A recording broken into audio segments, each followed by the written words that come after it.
करता पतंजलि। शुद्ध उत्पाद अपनाएं, मिलावट के जहर से अपने मासूम बच्चों व परिवार को बचाएं। प्रायोजक मैदा, ट्रांस फैट, कोलेस्ट्रॉल रहित पतंजलि बिस्किट्स खाएंगे, हेल्दी इंडिया बनाएंगे। पतंजलि दिव्य जल, देश का पानी, हर बूंद में शुद्धता। और Steris health care private limited deals in quality medicine. Steris, quality that you can trust.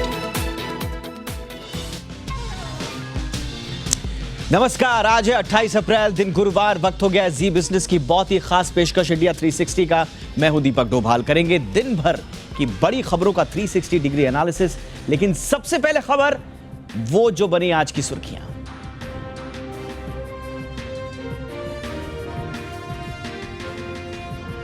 Petrol diesel पर टैक्स घटाने को लेकर केंद्र और राज्य सरकारें आमने सामने। केंद्र की अपील, वैट घटाएं गैर बीजेपी शासित राज्य। राज्यों का पलटवार, पहले बकाया चुकाए केंद्र सरकार, फिर घटाएंगे टैक्स। इंडिया 360 में करेंगे विश्लेषण। आखिर क्यों वैट घटाने से कतरा रहे हैं राज्य, समझेंगे पेट्रोल डीजल के टैक्स का पूरा गणित और तेल पर सियासी खेल। जल्द ही 4 दिन काम और 3 दिन आराम के आ सकते हैं नियम। वेज कोड का मसौदा जारी, सरकार बोली जल्द लागू करने की तैयारी। पाकिस्तान की नई सरकार के साथ बातचीत को लेकर भारत की 2 टूक, कहा पहले आतंकवाद पर कार्रवाई करे पाकिस्तान, फिर होगी बात। दिल्ली के शाहीन बाग में एनसीबी की बड़ी कार्रवाई, अफगानिस्तान से लाई गई 50 किलो हेरोइन, 47 किलो ड्रग्स और 30 लाख कैश बरामद। महाराष्ट्र में बड़ा पॉलिटिकल डेवलपमेंट। महाराष्ट्र में राज ठाकरे की पार्टी मनसे और बीजेपी में गठबंधन तय। सूत्रों के मुताबिक आरएसएस ने दे दी है हरी झंडी। डॉलर की तूफानी चाल से सोने की चमक हुई फीकी। ग्लोबल मार्केट में 2 महीने के निचले स्तर पर दाम। चांदी का भाव 500 रुपए से ज्यादा टूटा।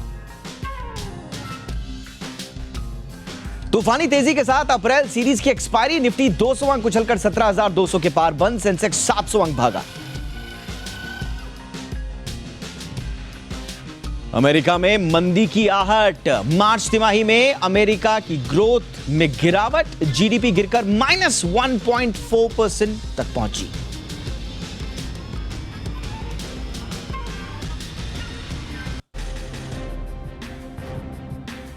और आइए फटाफट से उन खबरों पर नजर डालते हैं जो सुबह से छाई रही। दिन भर क्या हुआ, जरा एक नजर उन खबरों पर। सबसे पहले हम शुरुआत करते हैं आज सुबह आई सबसे बड़ी खबर से। आज सुबह जब आप सो के उठे, उसी दौरान सरकार ने कोरोना के आंकड़े जारी कर लोगों को अलर्ट किया। सरकारी आंकड़ों के मुताबिक देश में कोरोना के नए मामलों में 3000 का आंकड़ा पार कर लिया है। हेल्थ मिनिस्ट्री की ओर से जारी आंकड़ों के मुताबिक 24 घंटे में कोरोना के 3300 नए केसेस दर्ज किए गए। इस दौरान 2563 लोग कोरोना से रिकवर भी हुए। कोरोना से बीते 24 घंटे में 39 लोगों की मौत भी हुई है।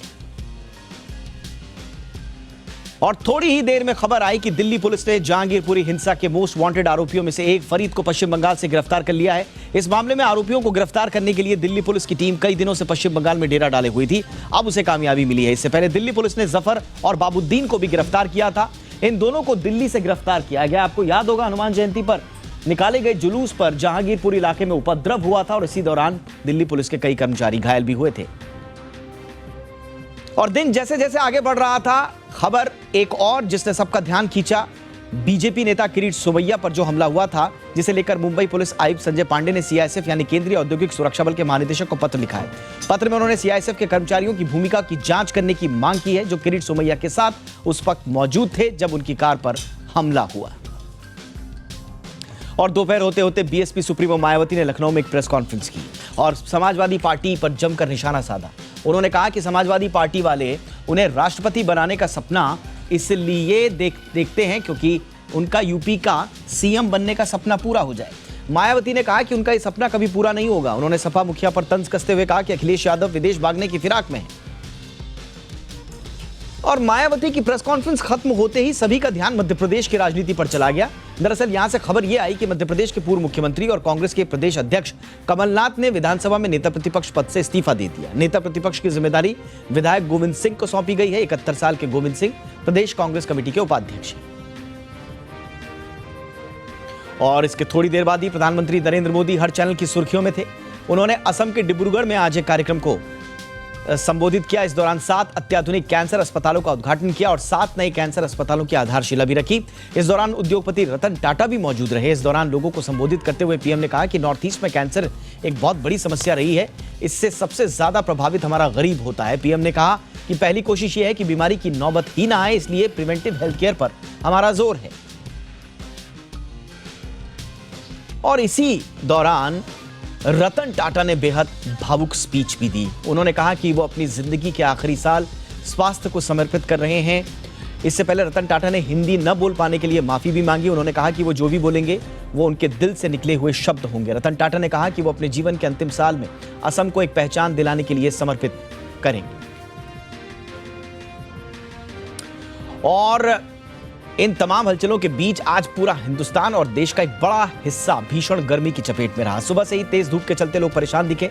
शाम होते होते गर्मी से लोगों को राहत जरूर मिली, लेकिन मौसम विभाग का अनुमान है कि राजस्थान, पंजाब, हरियाणा, दिल्ली, उत्तर प्रदेश, मध्य प्रदेश, महाराष्ट्र, गुजरात, बिहार, झारखंड में अप्रैल के जो बाकी दिन बचे हुए हैं उनमें गर्मी होगी। हाँ, 2 तारीख के बाद हो सकता है कि तापमान में कुछ कमी दर्ज हो, लोगों को कुछ राहत मिले।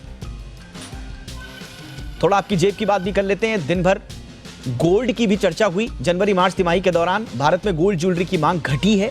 WGC यानी कि वर्ल्ड गोल्ड काउंसिल के मुताबिक इस दौरान सालाना आधार पर ज्वेलरी की मांग 26% घट गई। WGC के मुताबिक सोने की कीमतों में तेज बढ़ोतरी के चलते मांग घटी है। WGC का कहना है कि जनवरी मार्च के दौरान सोने की डिमांड में 18% की गिरावट देखने को मिली। हालांकि रूस यूक्रेन युद्ध से निवेश के तौर पर सोने की ग्लोबल डिमांड बढ़ी है।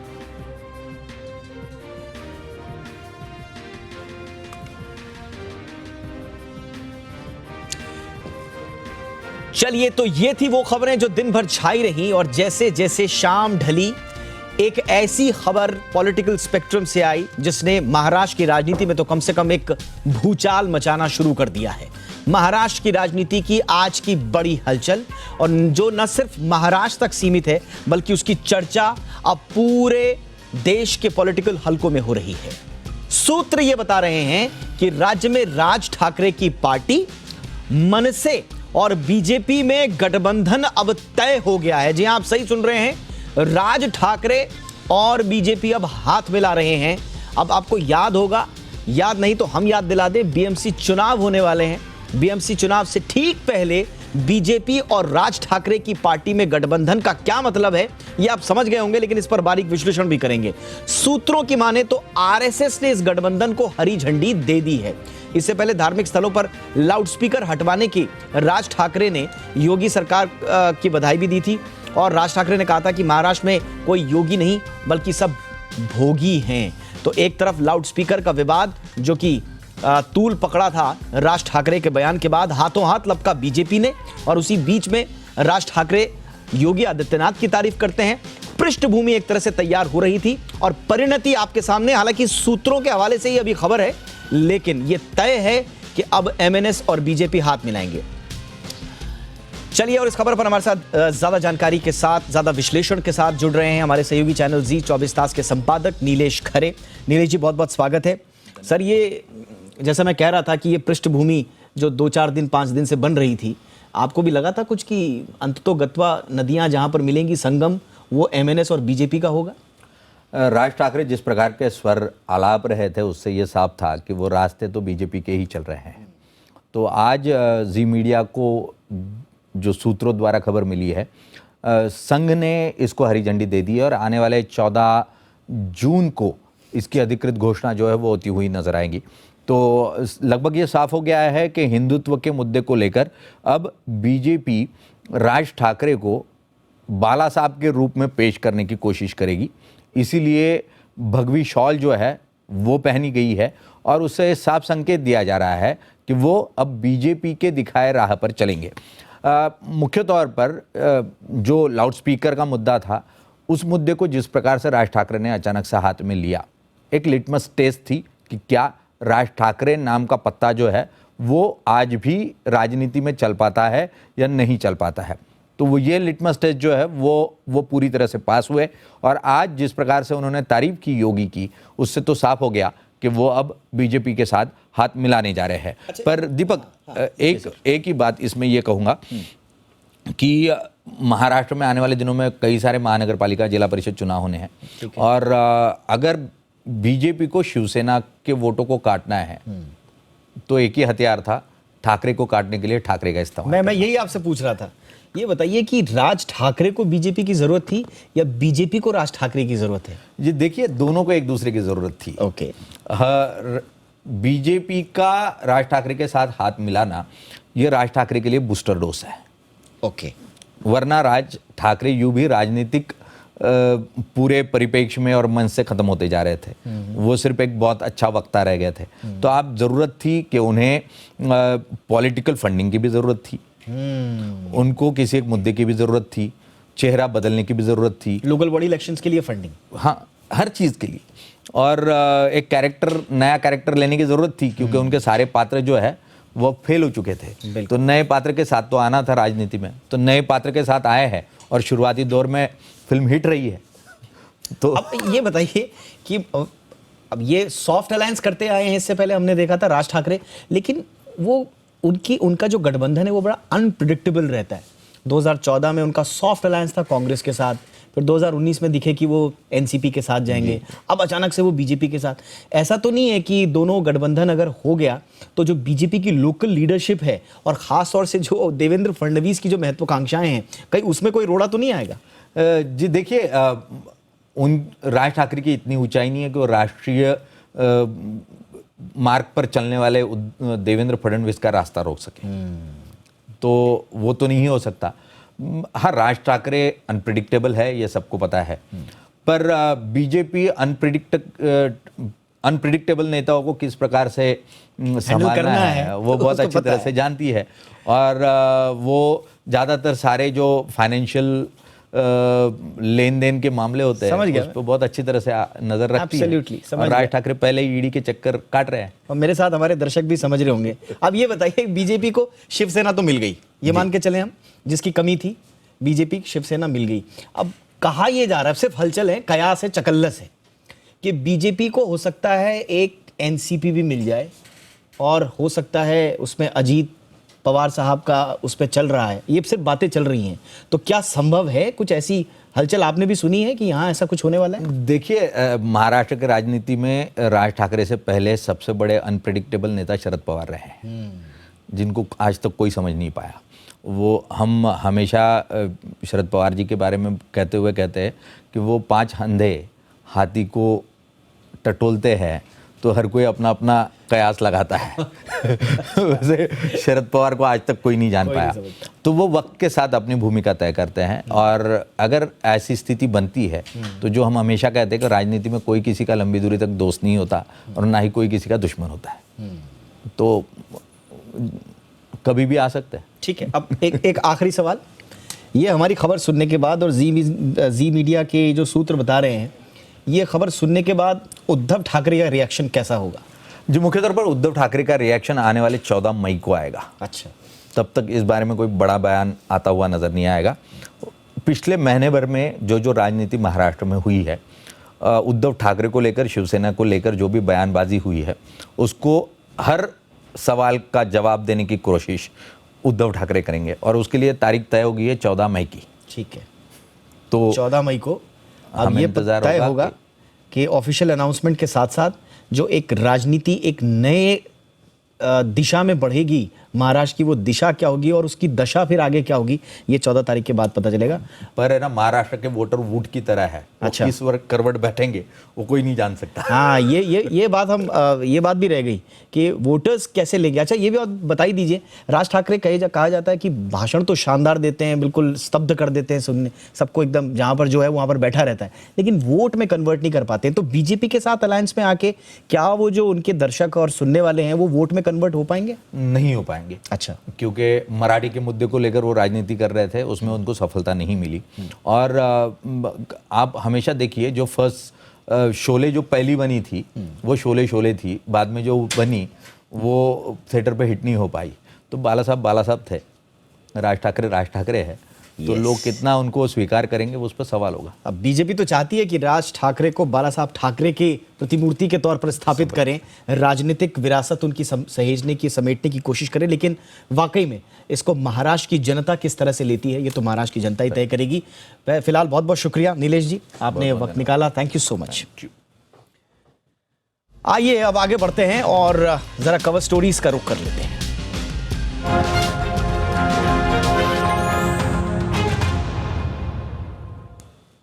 आज की एक और बड़ी पॉलिटिकल स्टोरी जो एक्चुअल में पॉलिटिकल तो नहीं थी लेकिन अब बन गई।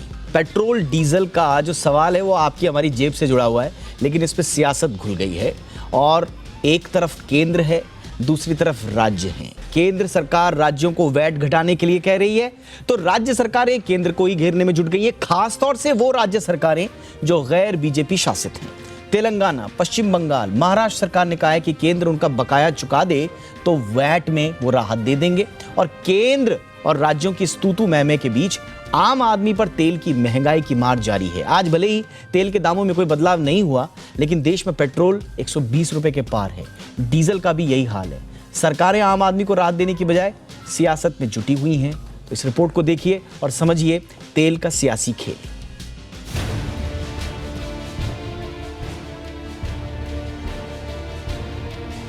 पेट्रोल और डीजल की बढ़ती कीमतों से जहां आम आदमी परेशान है, तो वहीं सरकारों में तू मैमे का खेल शुरू हो गया है। दरअसल प्रधानमंत्री नरेंद्र मोदी ने बुधवार को मुख्यमंत्रियों के साथ बैठक की थी। इसमें उन्होंने राज्यों को पेट्रोल डीजल की कीमतों में रियायत देने की नसीहत दी थी। प्रधानमंत्री ने विपक्षी पार्टियों के मुख्यमंत्रियों से अपील की कि वे वैट घटाकर आम आदमी को बढ़ती कीमतों से राहत दे सकते हैं। वहीं पेट्रोलियम मंत्री हरदीप सिंह पुरी ने ट्वीट कर राज्यों को घेर लिया।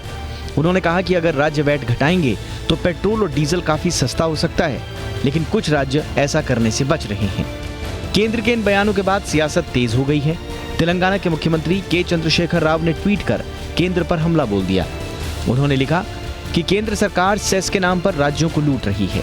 केंद्र सरकार अगर सेस हटा दे तो पूरे देश में पेट्रोल 70 रुपए और डीजल 60 रुपए प्रति लीटर में मिलेगा। वहीं पश्चिम बंगाल की मुख्यमंत्री ममता बनर्जी ने कहा कि केंद्र पर राज्य का 98,000 करोड़ रुपए बकाया है। अगर केंद्र इसका भुगतान कर देता है तो अगले 5 साल तक कोई टैक्स नहीं लेंगे। महाराष्ट्र के मुख्यमंत्री उद्धव ठाकरे ने भी कुछ इसी तरह के आरोप लगाए। उद्धव ठाकरे ने कहा कि सबसे ज्यादा टैक्स महाराष्ट्र से आता है, उसके बावजूद केंद्र पर 26,000 करोड़ का जीएसटी बकाया है। उन्होंने महाराष्ट्र के साथ सौतेला व्यवहार करने का आरोप लगाया। कांग्रेस नेता राहुल गांधी ने पेट्रोल और डीजल की बढ़ती कीमतों के लिए पीएम मोदी को जिम्मेदार ठहरा दिया। राहुल गांधी ने कहा कि केंद्र सरकार हर चीज का दोष राज्यों पर डाल देती है। उन्होंने कहा कि पीएम जिम्मेदारी से बचते हैं। पेट्रोल और डीजल को लेकर भले ही केंद्र और राज्य सियासत करते रहें, लेकिन बढ़ती कीमतों का खामियाजा आम आदमी को ही भुगतना पड़ रहा है। ऐसे में सवाल उठता है कि कब और कैसे आम आदमी को तेल के बढ़ते दामों से राहत मिलेगी और इसके लिए आगे कौन आएगा, केंद्र या राज्य सरकारें। ब्यूरो रिपोर्ट, जी बिजनेस। और आइए चर्चा के लिए इस वक्त हमारे साथ बहुत ही खास मेहमान जुड़ चुके हैं। ओएनजीसी के पूर्व चेयरमैन आर.एस. शर्मा सर, जो कि इस मुद्दे पर बहुत ही बारीकी से विश्लेषण भी करते हैं और जबरदस्त उनका हस्तक्षेप है इस पूरे मसले पर। सर बहुत बहुत स्वागत है आपका। सर पहले तो ये बताइए कि जैसे ही प्रधानमंत्री नरेंद्र मोदी ने ये भाषण दिया और राज्यों को कहा कि भाई आप वैट घटाइए, आम आदमी को राहत देनी है, तो आपकी पहली प्रतिक्रिया क्या थी? आपको ये बयान कैसा लगा, पहले तो ये बताइए। देखिए, प्रधानमंत्री का बयान अच्छा ही होता है जी हाँ, और काफी समझबूझ कर ही बोलते हैं। बट ये जरूर है कि देखिए, मैं एक फंडामेंटल बात करूंगा, मैं पॉलिटिकल डिस्कशन में नहीं जाऊंगा। फंडामेंटल चीज ये है कि राज्य सरकारों के लिए और केंद्र सरकार दोनों के लिए ही सबसे बड़ी रेवेन्यू अर्निंग जो होती है वो that is on taxes on this crude oil and petroleum products. तो दोनों के लिए जो है बहुत आसान होता है। और एक सबसे जो अहम मुद्दा इसमें बनता है दैट ईज ऑफ कलेक्शन, उनमें उनको कुछ नहीं करना पड़ता। ये तेल कंपनियां हैं, अपने आप को कलेक्ट करके वो जो ट्रेजरी में पैसे जमा करा देती हैं, कोई लीकेज नहीं होती। द कन्वीनियंस इन कलेक्शन को देखते हुए and the volume of collection जितना होता है, तो केंद्रीय सरकार और राज्य सरकारें दोनों ही इसमें कम नहीं करना चाहती हैं। और यही वजह है कि शुरू से ही, जब से जीएसटी काउंसिल बनी है, ये राज्य सरकार केंद्र सरकार दोनों का ही ये है कि जीएसटी में इसको लेके नहीं आएंगे। अगर जीएसटी में ले आते हैं 28% अगर वो कैप हो जाता है टैक्सेस टोटल और लेवीज, तो उनका अपना जो इनकम का जो मेन सोर्स है वो और कहाँ से होगा।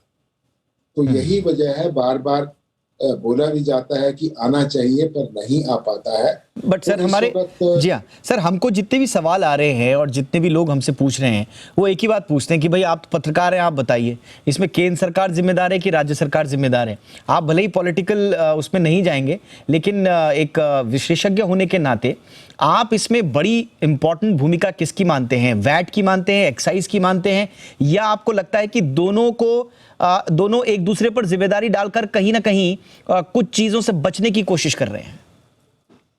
देखिए, मैं एक सच्चाई है मैं वो बताना चाहूंगा, और जो सच्चाई है वो अवेयरनेस अगर पब्लिक डोमेन में ज्यादा से ज्यादा शेयर की जाए तो जरूरी है।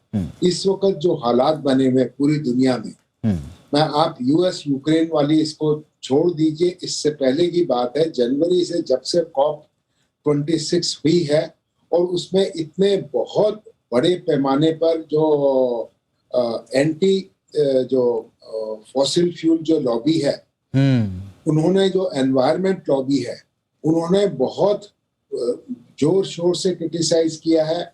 सॉवरेन फंड्स जितने हैं, बड़े बड़े बैंक हैं, उन्होंने ये तेल और गैस कंपनियों में जो इन्वेस्टमेंट होती है उसमें इन्वेस्टमेंट में लेंडिंग से मना कर दिया है। तो नई इन्वेस्टमेंट नहीं हो रही है, तो जिसकी वजह से जो gap between supply capacity and actual demand has been narrowing, और उसके रहते जो है तेल के दाम लगातार बढ़ते जा रहे हैं। ये जो रशिया यूक्रेन प्रॉब्लम हुई उससे प्रॉब्लम थोड़ी और एक्सेंचुएट हो गई है, थोड़ी क्या बहुत ज्यादा अनसर्टेनिटी बढ़ गई है।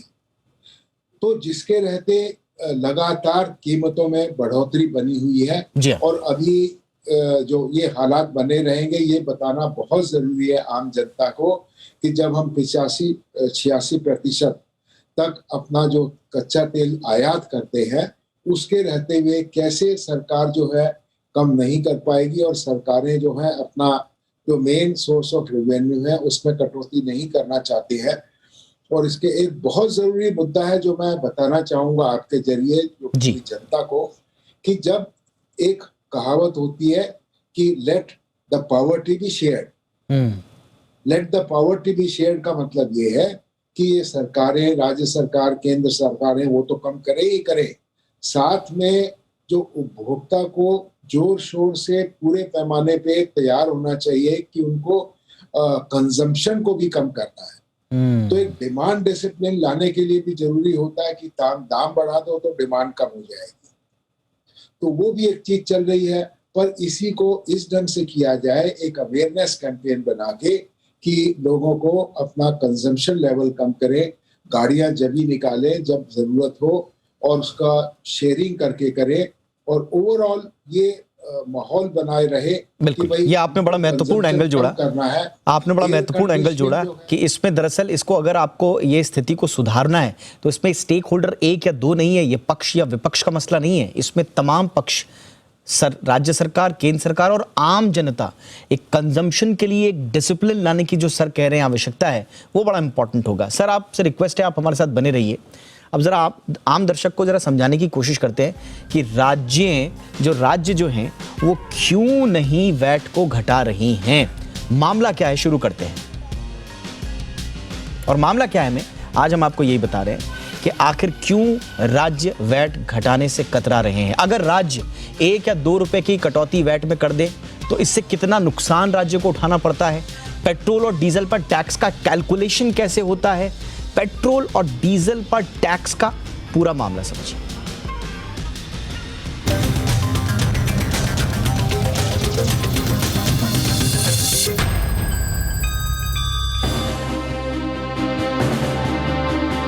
पेट्रोल और डीजल के दाम आसमान पर हैं और यही वजह है कि एक बार फिर इन पर लगने वाले टैक्स में कटौती की चर्चा शुरू हो गई है।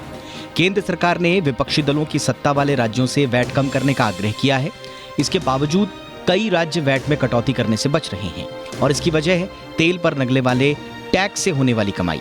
बीते 8 साल में राज्य सरकारों ने पेट्रोल डीजल पर टैक्स से 14,26,000 करोड़ रुपए से ज्यादा कमाए हैं। केंद्र सरकार ने 6 महीने पहले एक्साइज ड्यूटी में कटौती की थी। केंद्र की ओर से कटौती के बाद कई राज्यों ने वैट घटाया था। केंद्र ने इस कटौती के बाद के आंकड़े भी जारी किए हैं। इसमें बताया गया है कि वैट घटाने और नहीं घटाने से राज्यों की कमाई में क्या फर्क आया है। आंकड़ों के मुताबिक वैट घटाने से 6 महीने में कर्नाटक को 5,314 करोड़ रुपए का घाटा हुआ है, गुजरात को 3,555 करोड़, यूपी को 2,806 करोड़, वहीं राजस्थान को 2,415 करोड़ रुपए का घाटा हुआ है। यही हाल वैट घटाने वाले दूसरे राज्यों का भी है।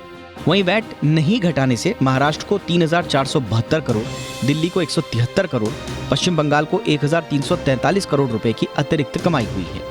वैट न घटाने वाले दूसरे राज्यों ने भी कुछ इसी तरह कमाई की है। ऐसा नहीं है कि सिर्फ राज्य सरकारें पेट्रोल डीजल से छप्पर फाड़ कमाई कर रही हैं। केंद्र के लिए भी तेल पर टैक्स कमाई का अहम स्रोत है। करीब 56 रुपए का पेट्रोल आप तक पहुंचते पहुंचते कैसे 100 का आंकड़ा पार कर जाता है, ये पेट्रोल के बिल्डअप प्राइस से पता चलता है। इंडियन ऑयल पर मौजूद आंकड़ों के मुताबिक 16 अप्रैल को राजधानी दिल्ली में पेट्रोल की कीमत 105 रुपए 41 पैसे थी। इसमें करीब 53% हिस्सा यानी कि 56 रुपए 32 पैसे बेस प्राइस है, 16% यानी 17 रुपए 13 पैसे वैट, 27% यानी 27 रुपए 90 पैसे एक्साइज ड्यूटी है।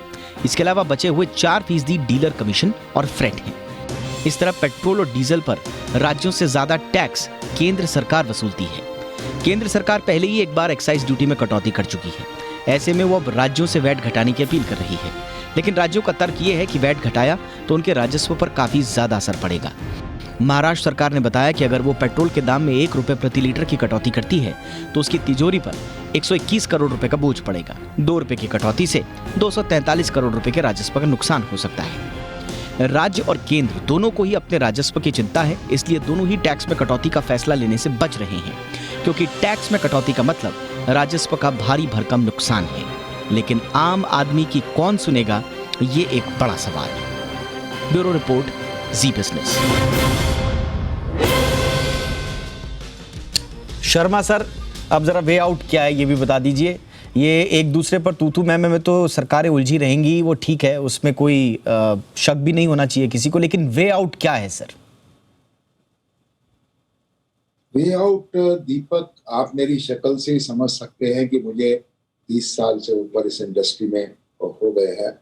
तो और इस वक्त अब अपना जो देश का हित के अलावा और कोई बात नहीं होती है, तो मैं देश के हित के बारे में सोचता रहता हूँ कि लॉन्ग टर्म सरकार को एक जो होते हैं कि बिग टिकट रिफॉर्म्स करने चाहिए, जिसको बोलते हैं कि ताकि ज्यादा से ज्यादा देश में उत्पादन बढ़ सके, बाहर की कंपनी आके यहाँ पे निवेश कर सकें। अभी इस वक्त जो हमारी पॉलिसीज हैं वो इन्वेस्टर फ्रेंडली नहीं है। सरकार अपना निर्णय लेती है, बताती है हमने और भी रिलैक्सेशन कर दिए, बट फैक्ट ये है कि जब भी सरकार ये जो ओपन एकरेज लाइसेंसिंग पॉलिसी में इनवाइट करती कंपनी को, बाहर की कोई कंपनी नहीं आती है। तो अभी मैं नहीं समझता कि इतना हमारे पास समय है उसमें डिस्कस करने का। एक तो ये होना चाहिए कि हमारी पॉलिसीज जो है एक्सप्लोरेशन पे जितनी जो है सारी रियायतें दिया जाए, इंसेंटिव दिया जाए ताकि डोमेस्टिक प्रोडक्शन बढ़े। और दूसरी चीज ये है कि डिमांड डिसिप्लिन बहुत जरूरी है। और ये सरकार, लेकिन सर एक चीज आपने उसका जिक्र भी किया था, अगर आपने एक्सप्लोरेशन बढ़ाने पर अगर आप आगे बढ़े तो आप जो कह रहे हैं कि एनवायरनमेंट लॉबी जो है, अब आप पूरा बिजली का संकट उठा के देख लीजिए, आपके यहाँ बड़े थर्मल प्लांट लगे ही नहीं है उस चक्कर में। दूसरी तरफ आपने एक बड़ा पूरी दुनिया को सोलर अलायंस बना के एक बहुत बड़ा एक महत्वाकांक्षा लोगों की बढ़ा दी है कि हम ग्रीन एनर्जी की तरफ जा रहे हैं। तो सरकार की सोच कुछ और है, जरूरत कुछ और है, करना कुछ चाहिए, हो कुछ और रहा है। आपको नहीं लग रहा थोड़ा कंफ्यूजन है यहाँ पे अभी? देखो दीपक, हार्श रियलिटी की मैं बात करता हूँ, हम जो बोलते हैं वो छोड़ दीजिए। एक अमेरिका की वो एनर्जी इंफॉर्मेशन एजेंसी है, पिछले महीने उन्होंने अपनी रिपोर्ट एक जारी की है कि सन 2050 में पूरी दुनिया में ये जो ईवी व्हीकल्स हैं इनकी गिनती जो है 34% से ऊपर नहीं हो पाएगी। अच्छा, देखिए कहाँ से ये आ रही है। आप गूगल में जाके कोई भी सर्च करके देख सकता है कि जो मैं बोल रहा हूँ सच बोलता हूँ। इसका मतलब अगले 30 साल तो मिनिमम लोगों को, ह्यूमैनिटी को, मानवता को ऑयल एंड गैस के ऊपर डिपेंडेंट रहना ही पड़ेगा एनर्जी नीड्स के लिए। जरूरी जो यही है कि खपत में कम कटौती की जाए और हर किसी को ये अवेयरनेस हो कि अगर हमको ग्लोबल वार्मिंग को कम करना है तो इसको ऑल टुगेदर बंद नहीं कर सकते। एनर्जी नीड्स तो जरूरी है, नहीं तो जो दाम अभी $100 से ऊपर चल रहे हैं $150 भी जा सकते हैं, बिल्कुल, और भी ऊपर जा सकते हैं। तो हमें अपनी खपत कम करनी है। वो खपत कैसे कम हो और डोमेस्टिक प्रोडक्शन कैसे बढ़ाया जाए, ये बहुत सीरियस मुद्दे हैं। इसके ऊपर पॉलिसी मेकर्स विचार करें और एप्रोप्रिएट डिसीजन ले, मैं तो यही बोल सकता हूँ। Thank you so much sir. R S Sharma sir, आपने वक्त निकाला, बहुत आसान भाषा में हमेशा की तरह एक जटिल मुद्दे को आपने समझाया। थैंक यू सो मच जी। आइए अब आज एक और मुद्दा जो दिन भर सुर्खियों में छाया रहा उसकी बात कर लेते हैं, जो कि बॉलीवुड से होता हुआ अब एक सियासी पिच से ऐसा शूटअप हुआ है कि अब उस पर विवाद थमने का नाम नहीं ले रहा। कन्नड़ एक्टर किच्चा सुदीप द्वारा हिंदी भाषा को लेकर दिए गए बयान पर सियासत शुरू हो गई। ट्विटर पर सुदीप और अजय देवगन के बीच शुरू हुई इस बहस में अब कर्नाटक के पूर्व मुख्यमंत्री HD कुमारस्वामी, सिद्धारमैया ऐसे नेता कूद पड़े हैं। कुमारस्वामी ने ट्वीट पर अजय देवगन के व्यवहार को हास्यास्पद बता दिया। नेता प्रतिपक्ष सिद्धारमैया भी अजय के बयान पर प्रतिक्रिया दे रहे हैं। वो कह रहे हैं कि हिंदी तो राष्ट्रभाषा है ही नहीं, थी ही नहीं। तो अब इस तरह की प्रतिक्रिया सामने आ रही हैं, तो ये विवाद अब आगे कहाँ जाएगा, इस पर पूरी डिटेल दे रही हैं मेरी सहयोगी एकता सूरी। एकता, पहले तो ये बताइए कि किच्चा सुदीप और अजय देवगन, इन दोनों के बीच में सुलह हुई या नहीं हुई? जी बिल्कुल दीपक, इन दोनों के बीच अगर हम इनके ट्वीट्स देखें ट्विटर पर तो सुलह होती दिख रही है। बातचीत शुरू हुई थी जब सुदीप, जो कि कन्नड़ एक्टर ज़्यादा है, वैसे तो वो हिंदी फिल्मों में भी काम कर चुके हैं, दबंग में काम कर चुके हैं, दबंग 3 में, लेकिन उन्होंने हाल ही में एक स्टेटमेंट की कि कैसे KGF चैप्टर 2 जो फिल्म है वो पैन इंडिया फिल्म बन गई है, क्योंकि उनसे किसी ने पूछा कि एक Kannada film pan India film कैसे बन गई, तो उन्होंने बताया कि हाँ, बॉलीवुड की जो फिल्में हैं वो पैन इंडिया फिल्में नहीं बन पा रही हैं, तेलुगु में भी डब होती हैं, तमिल में भी डब होती हैं, लेकिन साउथ इंडियन फिल्म्स जैसा कि हम देख रहे हैं कि इन दिनों खूब कमाई कर रही हैं। अब इसी संदर्भ में उन्होंने ये भी कह दिया आगे कि हिंदी जो है वो अब मातृभाषा नहीं रही है। ये उन्होंने फिल्मों के हिसाब से कहा था, लेकिन जब अजय देवगन ने ट्विटर पर हिंदी में जाकर ये लिखा कि हिंदी मातृभाषा थी, नेशनल लैंग्वेज रहेगी और आज भी है, और अगर इतनी प्रॉब्लम है तो साउथ की फिल्में हिंदी में डब क्यों होती हैं, वो अगर मातृभाषा नहीं है। अब इस पर किच्चा सुदीप ने आगे फिर से अपनी सफाई दी, ये कहा कि उन्हें हिंदी पढ़नी आती है, उन्होंने हिंदी सीखी है बचपन में, ये तो उन्होंने सिर्फ एक फिल्मों के तौर पर कहा था, इसे गलत ना लिया जाए, अपने उन्होंने सफाई दी। इस पर अजय देवगन जो अपनी फिल्म रनवे 34 प्रमोट कर रहे थे, उन्होंने भी इस पर ये बोल दिया, थैंक यू ब्रो, मिसअंडरस्टैंडिंग हो गई थी। तो एक तरह से वो कन्नड़ फिल्में प्रमोट कर रहे थे, अजय देवगन सुर्खियों में रहना चाहते थे, रनवे 34 प्रमोट कर रहे थे, उन दोनों ने तो अपनी सुलह कर ली, लेकिन यहाँ पर अब मामला राजनीतिक तूल पकड़ रहा है।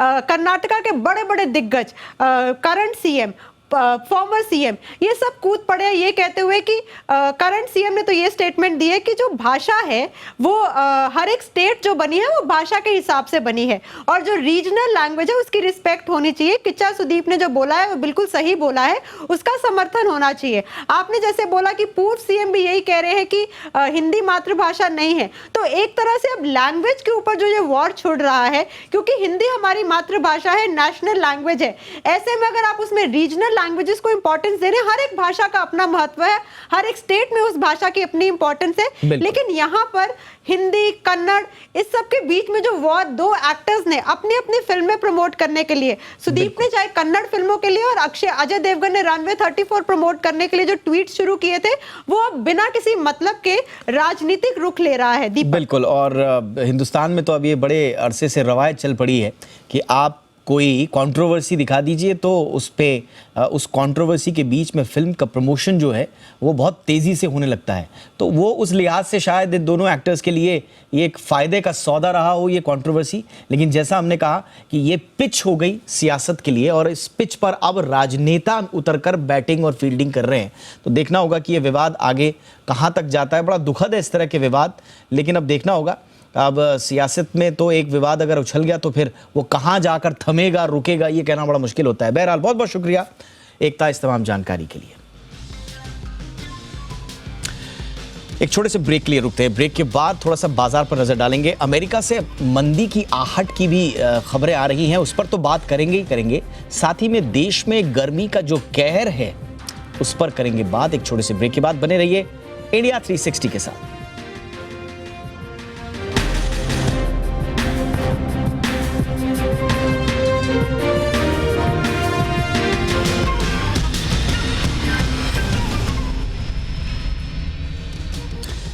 नौकरी पेशा लोगों के लिए एक खुशखबरी है, खास तौर से सरकारी नौकरी वाले। सरकार जल्द ही एक नया वेज कोड लागू करने वाली है। वेज कोड का मसौदा जारी हो चुका है।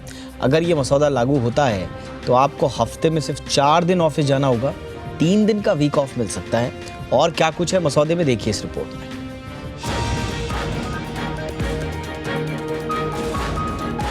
अगर आप भी नौकरी पेशा हैं तो यह खबर आपको खुश कर देगी। जी हां, देश में जल्द ही नए वेज कोड की योजना लागू होने वाली है। इसके बाद आपको हर हफ्ते 3 वीक ऑफ मिलना शुरू हो जाएगा। केंद्र सरकार के मुताबिक 90% राज्यों ने लेबर कोड के नियमों का मसौदा तय कर लिया है और इन्हें जल्द ही लागू कर दिया जाएगा। नया वेज कोड लागू होने के बाद सैलरी, ऑफिस टाइमिंग से लेकर पीएफ, रिटायरमेंट तक के नियमों में बदलाव हो जाएगा। इसे लागू करने के लिए ई श्रम पोर्टल का राष्ट्रीय डेटाबेस बनाया जा रहा है। सरकार के अनुमान के मुताबिक देश में असंगठित क्षेत्र के करीब 38 करोड़ कामगार हैं। अब ये भी जान लीजिए कि नए वेज कोड के लागू होने से क्या क्या बदल सकता है। नया वेज कोड लागू होने के बाद वर्किंग टाइम 9 घंटे से बढ़ाकर 12 घंटे करने का प्रस्ताव है। इसे हफ्ते के हिसाब से 4 से 3 के अनुपात में बांटा गया है, यानी 4 दिन ऑफिस, 3 दिन वीक ऑफ मिलेगा। इसके साथ ही कर्मचारी को हर 5 घंटे के बाद 30 मिनट का ब्रेक दिए जाने का भी प्रस्ताव है। नए वेज कोड में 15 से 30 मिनट के अतिरिक्त काम को 30 मिनट गिनकर ओवर टाइम में शामिल करने का प्रस्ताव रखा गया है। अभी 30 मिनट से कम को ओवर टाइम नहीं माना जाता। नए वेज कोड एक्ट के मुताबिक अलाउंस को 50% तक फिक्स कर दिया जाएगा। इसका मतलब ये हुआ कि कर्मचारी को मिलने वाली कुल सैलरी की आधी बेसिक होगी। बेसिक सैलरी के आधार पर ही प्रोविडेंट फंड का पैसा जमा करना होगा। नए लेबर कोड में सैलरी कम हो सकती है, लेकिन प्रोविडेंट फंड का दायरा बढ़ जाएगा और कंपनियों को कर्मचारियों के पीएफ में ज्यादा पैसा जोड़ना होगा। पीएफ बढ़ने के साथ ही ग्रेचुइटी में भी योगदान बढ़ जाएगा, यानी टेक होम सैलरी के घटने का फायदा पीएफ और रिटायरमेंट पर मिलेगा। ऐसे में सैलरी और बोनस से जुड़े नियम भी बदल जाएंगे। सरकार के मुताबिक नए वेज कोड को जल्द ही लागू किया जाएगा। ब्यूरो रिपोर्ट, जी मीडिया। देश में किसानों की आमदनी बढ़ाने के कई दावे होते हैं। किसानों को कम ब्याज पर लोन दिया जा रहा है, ये भी कहा जाता है। इसी चक्कर में किसान लोन लेकर खेती करते हैं, लेकिन यही लोन एक किसान के लिए जी का जंजाल बन गया। देखिए गुजरात के एक किसान की कहानी, जो हाईकोर्ट तक ये मामला पहुंचा। और मामले की जब कहानी आप सुनेंगे तो शायद आप चौंक जाएंगे।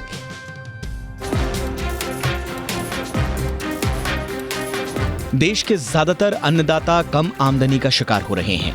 यही वजह है कि लोन लेना और खेती करना उनकी मजबूरी बनती जा रही है। किसानों को कम ब्याज पर लोन तो मिल जाता है, लेकिन यही लोन अब किसानों के लिए जी का जंजाल बनता जा रहा है। इसका ताजा उदाहरण गुजरात में देखने को मिला। गुजरात में रहने वाले किसान ने एसबीआई से लोन लिया था।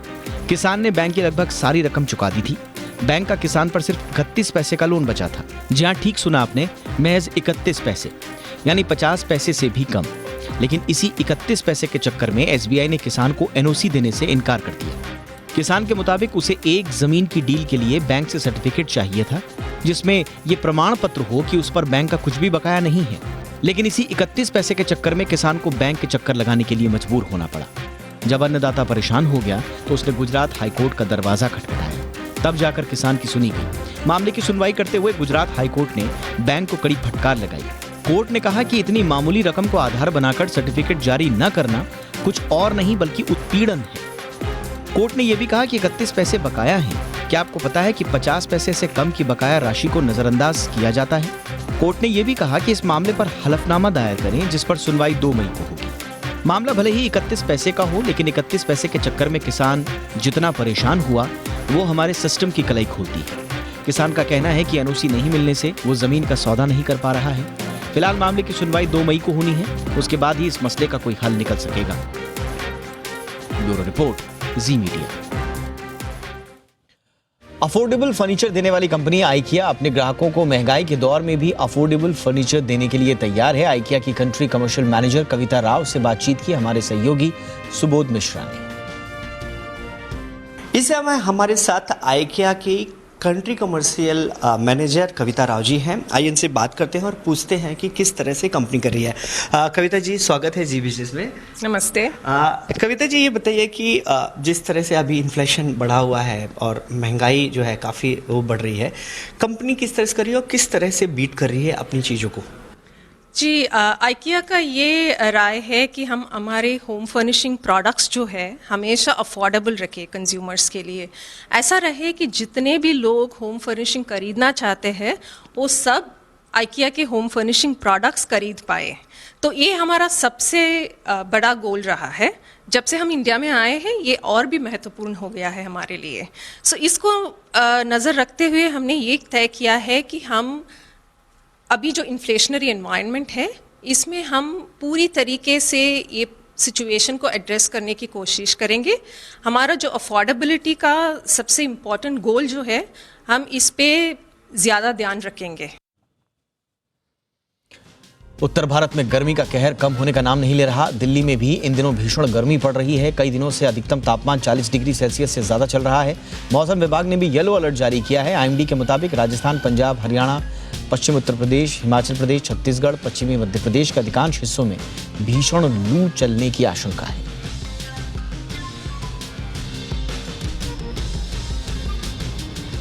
और वहीं दूसरी ओर देश का एक हिस्सा ऐसा भी है जहां पारा 50 डिग्री के पार पहुंच चुका है।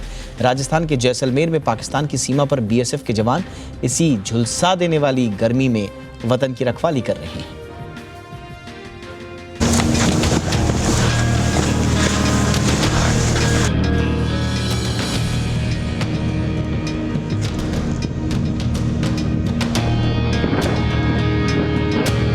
हर तरफ बस रेत ही रेत।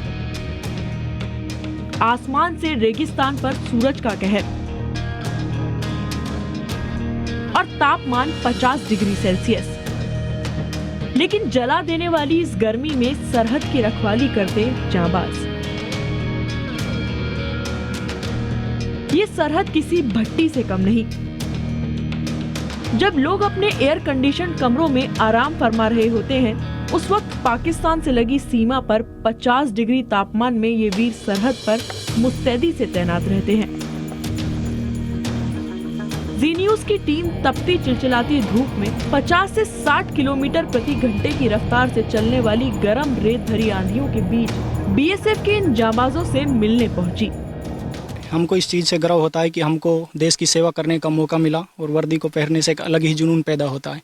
बाकी घर वालों को समझा के रखते हैं कि यहाँ पे कोई इतना दिक्कत नहीं है और कोऑपरेट करके चलते हैं इसको। थार के रेगिस्तान में 50 डिग्री और कभी कभी तो उससे भी ज्यादा तपाने वाली गर्मी से बचने के लिए बीएसएफ के जवानों ने खास किस्म का कूलर बनाया है। इसके अलावा हमने डक कूलर में 2 मिट्टी के मटके लगा रखे हैं। तो इस मटके में पानी के लिए हमने 4-5 छेद बना रखा है और उसमें एंटीबैक्टीरियल नीम जो कि हमारे पास बहुतायत में पाई जाती है तो इसको भी हम इसमें डाल देते हैं जिससे कि कोई भी कीटाणु वगैरह इस पानी में ना पड़े। जैसलमेर के करीब भारत और पाकिस्तान के बीच इंटरनेशनल बॉर्डर तकरीबन 500 किलोमीटर की लंबाई में फैला है। इसकी पूरी जिम्मेदारी बीएसएफ के कंधों पर है। इस तपते रेगिस्तान में कुछ ऐसे इलाके भी हैं जहां एक वक्त रेगिस्तान का जहाज कहे जाने वाले ऊंट के हौसले भी पस्त हो जाते हैं। सरहद पर दिन में आग उगलते मौसम की चुनौतियां हैं तो रात में भी मुश्किलें कम नहीं हैं। थार का रेगिस्तान खतरनाक सांप और बिच्छुओं से भरा है, लेकिन सरहद के ये रखवाले हर मुश्किल को मुस्कुराहट के साथ पार कर लेते हैं ताकि देश सुरक्षित रहे, निश्चिंत रहे और बेफिक्र रहे। अमित प्रकाश, जी मीडिया, थार रेगिस्तान, जैसलमेर।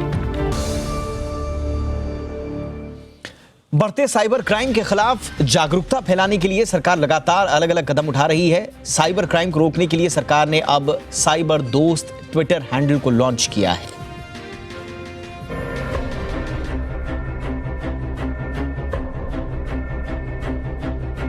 देश में डिजिटलाइजेशन तेजी से बढ़ रहा है। एक दूसरे को पेमेंट करने या फिर पैसा ट्रांसफर करने के लिए लोग डिजिटल मीडियम या ऑनलाइन ट्रांजैक्शन का इस्तेमाल कर रहे हैं। जितनी तेजी से डिजिटलाइजेशन बढ़ रहा है, उतनी ही तेजी से साइबर क्राइम के मामले भी बढ़ रहे हैं। ऑनलाइन फ्रॉड या धोखाधड़ी से बचने के लिए अब सरकार भी जागरूकता अभियान चला रही है। सरकार ने साइबर क्राइम को रोकने के लिए गृह मंत्रालय की ओर से साइबर दोस्त ट्विटर हैंडल लॉन्च किया है। इसके माध्यम से लोगों को वीडियोस के जरिए टिप्स दिए जा रहे हैं। साइबर क्राइम को रोकने के लिए सरकार ने साइबर दोस्त ट्विटर हैंडल को लॉन्च किया है। इस पर अब तक 1066 से ज्यादा साइबर सुरक्षा टिप्स साझा की जा चुकी हैं। इस ट्विटर अकाउंट के 3.5 लाख से ज्यादा फॉलोअर्स भी हैं। सरकार ने अलग अलग माध्यमों के जरिए प्रचार के लिए माय गवर्नमेंट से अनुबंध किया है। इसके अलावा युवाओं के लिए हैंडबुक छापी गई है। वहीं पुलिस विभाग की मदद से सीडैक के जरिए साइबर सुरक्षा जागरूकता सप्ताह का आयोजन किया गया है। साइबर स्पेस के लिए साइबर स्वच्छता, क्या करें और क्या ना करें का मैनुअल जारी किया गया है। सरकार की ओर से राज्यों और केंद्र शासित प्रदेशों को हर महीने के पहले बुधवार को साइबर जागरूकता दिवस मनाने की अपील की गई है। इसके अलावा शिक्षा मंत्रालय ने भी अपना योगदान दिया है और 6 से 12वीं क्लास के बच्चों को साइबर सुरक्षा पाठ्यक्रम शुरू करने को कहा गया है। इसके अलावा तिमाही न्यूज़लेटर की भी शुरुआत हुई है। इसके जरिए latest cyber crime pattern, data और रोकथाम से संबंधित राष्ट्रीय और अंतर्राष्ट्रीय घटनाओं की जानकारी भी दी गई है। ब्यूरो रिपोर्ट, जी मीडिया। बात बाजारों की कर लेते हैं। अच्छे ग्लोबल संकेतों से बाजार आज तूफानी तेजी के साथ बंद हुए। घरेलू बाजार को डाउ फ्यूचर्स की मजबूती से सपोर्ट मिला। साथ ही हल्के बाजारों में शॉर्ट कवरिंग भी काम आई। निफ्टी ने 17,100 के करीब सपोर्ट लिया। बैंक निफ्टी ने भी दिन भर 36,000 के ऊपर टिका रहा और आज बढ़ने वाले और गिरने वाले शेयरों की संख्या लगभग बराबर थी। कारोबार के अंत में निफ्टी 207 अंकों की तेजी के साथ 17,245 पर बंद हुआ। सेंसेक्स भी 702 अंकों की तेजी के साथ 57,521 पर बंद होने में कामयाब रहा। रूस यूक्रेन युद्ध के बीच अमेरिका में मंदी की आशंका छाने लगी है। कैलेंडर ईयर 2022 की पहली तिमाही में अमेरिका की जीडीपी की ग्रोथ -1.4% रही। आज जारी आंकड़ों के मुताबिक ओमिक्रॉन वेरिएंट के बढ़ने और सरकारी खर्च कम होने के कारण कंज्यूमर और बिजनेस की गतिविधियां कमजोर रही हैं। एनालिस्ट्स को उम्मीद थी कि मार्च तिमाही में जीडीपी की ग्रोथ 1% रह सकती है। 2021 की आखिरी तिमाही यानी अक्टूबर-दिसंबर तिमाही के दौरान अमेरिका में जीडीपी की ग्रोथ 6.9% रही थी।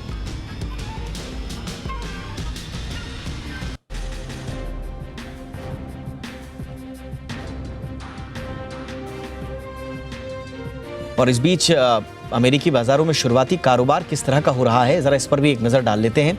फटाफट से देखते हैं यूएस मार्केट का जो इनिशियल एक्शन है। तो आप देखिए अमेरिकी बाजारों का में हरे निशान में फिलहाल कारोबार नजर आ रहा है। डाउ जोन्स आप देखिए 147 अंकों की तेजी के साथ 33,446 के स्तर पर काम हो रहा है। नैस्डैक में 12,570 के स्तर पर लगभग 81 अंकों की उछाल के साथ और S&P भी हरे निशान में फिलहाल नजर आ रहे हैं।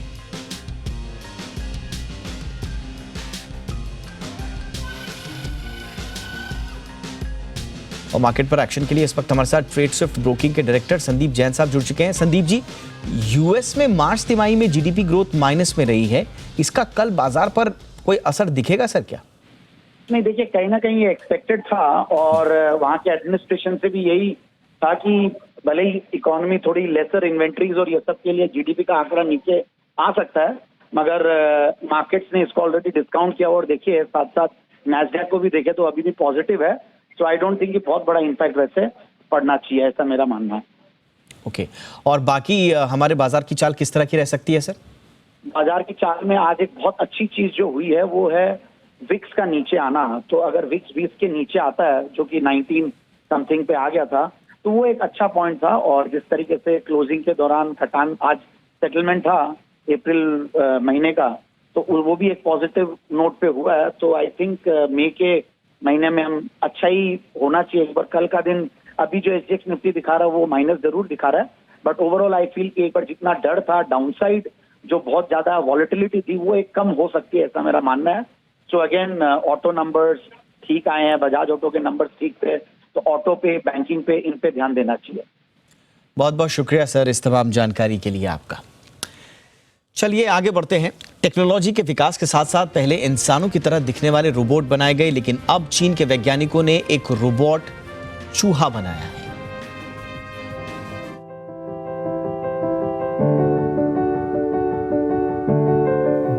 इंस्टीट्यूट ऑफ टेक्नोलॉजी के वैज्ञानिकों ने एक रोबोट चूहा बनाया है। ये चूहा वो हर काम कर सकता है जो एक असली चूहा करता है।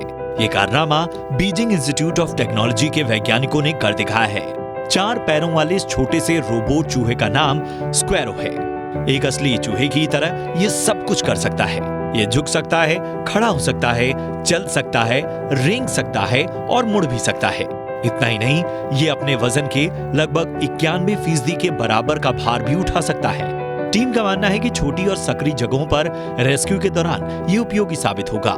टेस्टिंग के दौरान स्क्वैरो ने एक 3.5 इंच चौड़ी बाधा को पार किया। इसके साथ ही 15 डिग्री की ढलान पर चढ़ने में सक्षम था। ब्यूरो रिपोर्ट, जी मीडिया। इसी के साथ ये था आज का इंडिया 360। हैशटैग याद रखिए, #ZIndia360। कोई राय, कोई सुझाव हो तो जरूर भेजिएगा। नमस्कार।